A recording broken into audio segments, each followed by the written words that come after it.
question of how to spend our time during lockdown is one that everybody's asking, 10 tips for getting through the boredom of lockdown and 50 ways to keep sane during the time and so on. So we've been contacted by a lot of people just asking how we're going to get through this time. And I just feel that our perspective really needs to be in check. We need to look at how we approach this thing. And we've got a 21-day lockdown at the moment, and that might be extended, it might not. And I think that makes little difference. If we are using our time correctly, we are probably building up mentally, psychologically, emotionally towards something greater.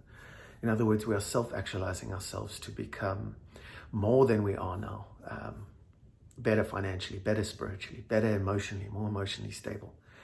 And there are many, many ways to think about this. And I was just saying now on an interview that in psychology class, they would teach us that you've got to think of things on a micro and then a macro scale, and in between a meso, which is a sort of a middle of the range scale. And you're either thinking of things in those three frames of reference. A micro scale for now is how do I pass the time? How do I pass the boredom?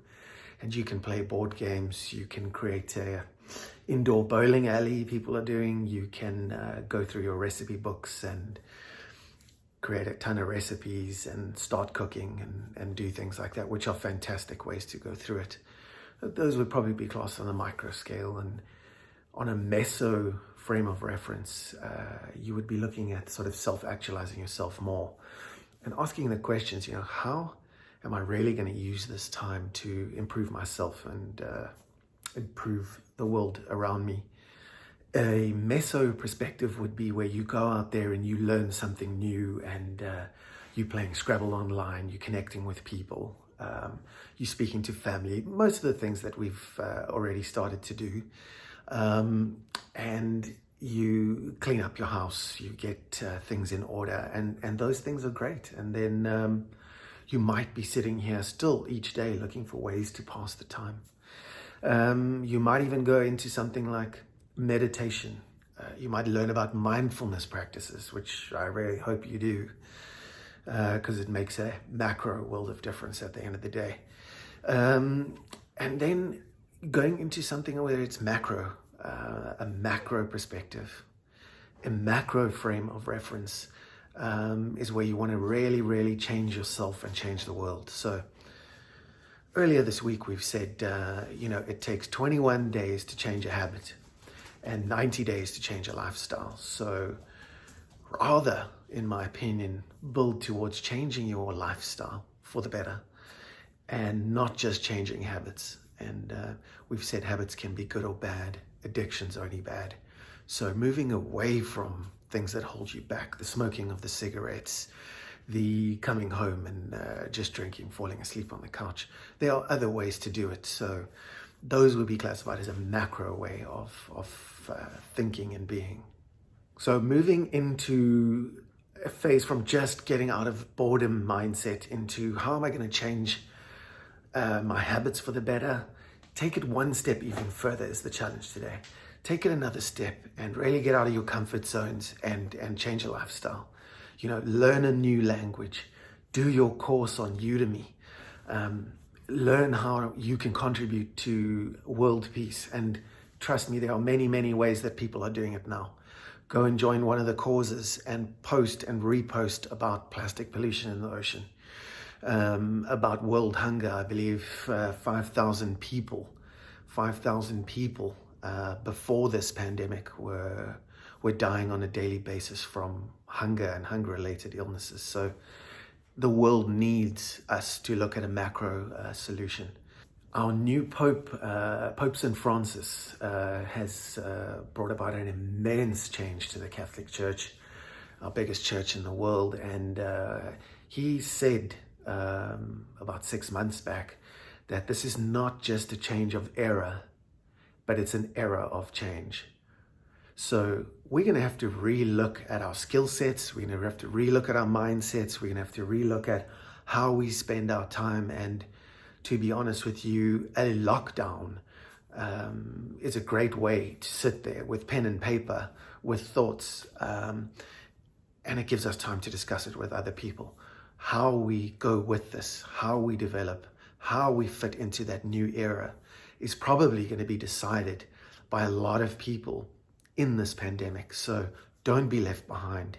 You need to go out there and consider making these changes yourself. So why not go out there and challenge yourself? Really, really ramp this thing up. Don't pass the time. Don't just settle for cleaning your house. What about cleaning your mind? Go out there instead of just getting through this time and really, really invest in yourself. Invest in your family, invest in other people by learning as much as you can, and go for it. Really, really ramp things up and slip into this new era with a head start. So go out there and challenge yourself. There are many, many ways you can challenge yourself and spend this time wisely. What we've compiled are 60 challenges, and we suggest using these 60 challenges to begin this journey for yourself. One of the simple challenges is go out there, go into the rain the next 3 times it rains for 5 to 10 minutes and really feel it, listen to it, and experience that rain in a new way. I feel it's more than just an experience, which is important at home, but it's something that can really set your mind in the motion of asking for something more to come into your life. Really showing up in Eckhart Tolle's kind of power of now mentality, where you start showing up, you think and feel, and really settle into the present moment. There's no better time to do it than today. Start to stop is another challenge. Stop caffeine, stop alcohol, stop cigarettes for 20, 30 days. Use the time. Bottle stores are closed. They're not selling cigarettes. Go out there and ramp it up and take caffeine off the list as well. It sets an example and it's a challenge. Go for it. What is holding you back? Nothing but mindset is holding us back. Meditate outdoors 7 times for the 30 days. Go outside and make sure 20 minutes, twice a day if possible, once to twice a day, you go outside and meditate. Meditate simply means to sit. You don't need to be a guru. You don't need to be advanced. You don't need lessons. There's plenty online if you need some help and some pointers.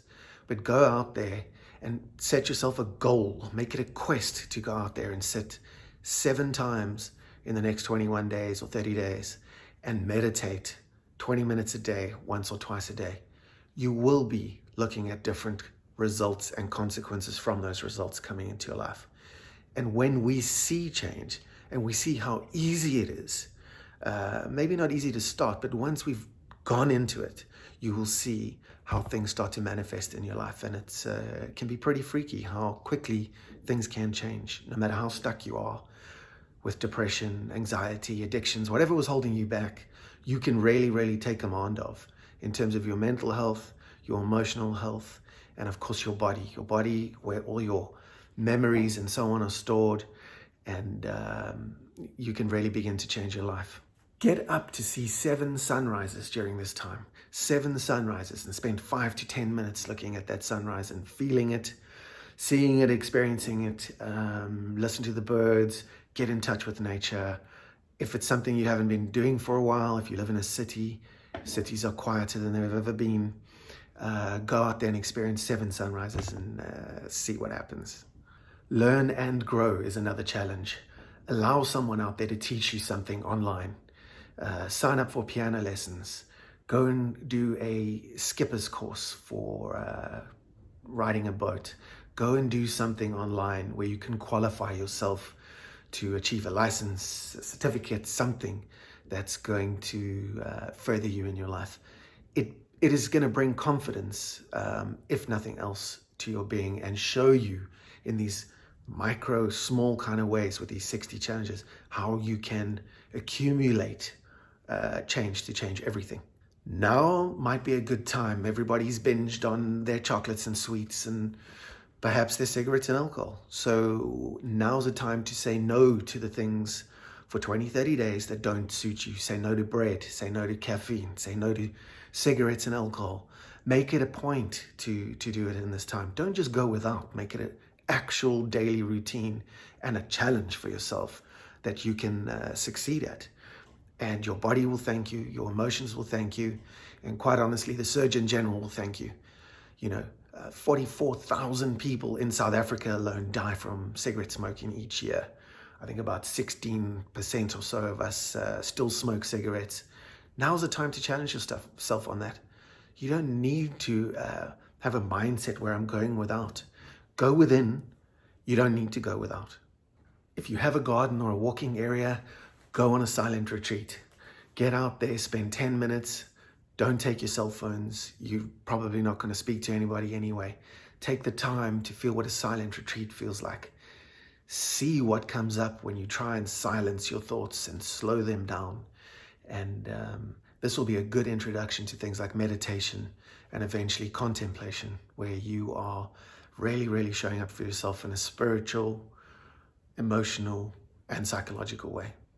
Another challenge is to do something like watching 15 TED Talks in the next 20 or 30 days. 15 TED Talks where you can learn something. I think they're about 20 minutes each. Learn something from each of these people. Take some notes and then possibly share that information with family and friends. Start a daily practice of morning pages. You want to improve your life? Find out what's going on up here. As you think, so shall you be. That's a good place to start. A great challenge to begin with is morning pages. Each day you wake up, write 3 pages without thinking, pen to paper. Don't allow yourself to think, but allow yourself to write until you've completed 3 pages. And do that for the 20 to 30 day period, whichever you decide for yourself. It is a free association, a Freudian free association exercise, and it was made popular by Julia Cameron, who wrote a very famous book called The Artist's Way. So once you do that, once you start writing the 3 pages, you begin something called flow. Just in a couple of days, you'll be able to see how much easier it is for your brain to start writing. Once it knows it's a safe exercise, you might be amazed what you see on those pages. And I know that a lot of people around the world have benefited from this exercise, and a lot of people choose to do this once or twice a year themselves. So 3 morning pages, free association for 30 days. Relook at what comes up. You don't need to show your pages to anybody.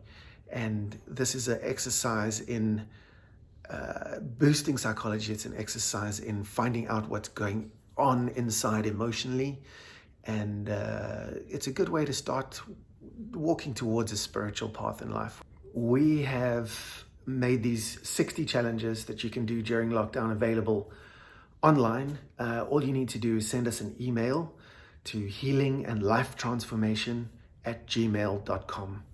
healingandlifetransformation@gmail.com, and in the subject line 60 challenges, and we'll get those off to you straight away, where you can print them out, you put them at your screensaver, and then look at choosing 3 of those and starting there and really ramping things up for yourself. So go for it. Use the time. Any more information that you need, healingandlifetransformation.com is our website, and you can get all the information from there, as well as links to our social media and of course our YouTube pages. Remember to subscribe and keep practicing mindfulness. Keep practicing things that develop you emotionally as well as psychologically and spiritually. Don't just leave it to physical exercise.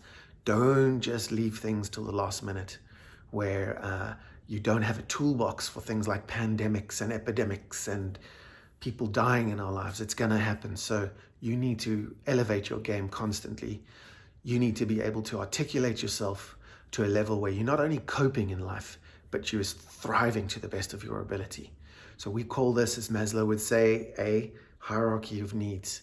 Don't just settle for safety. What am I going to eat? How am I going to sleep? Go up and look at self-esteem. Look at how you belong in this world. And look at things like self-actualization, which is using your creativity, growing, moving towards something which is something that's going to have an impact on the rest of the world. As the Pope said, this is not a change of era, it's an era in change. So be part of that change, and let's go for it and see what we can get out of this lockdown period.